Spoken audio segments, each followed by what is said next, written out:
पाकिस्तान से फाइनल जीतने पर भारतीय टीम पर नोटों की बारिश। भारतीय बोर्ड ने करोड़ों रुपए का ऐलान कर दिया।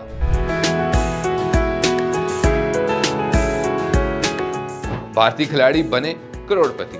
भारतीय बोर्ड के सेक्रेटरी देवाजीत साइकिया का कहना है कि ट्रॉफी न मिलने के मामले को आईसीसी में उठाया जाएगा और एशियन क्रिकेट काउंसिल के चेयरमैन मोहसिन नकवी के खिलाफ शदीद एहतजाज किया जाएगा।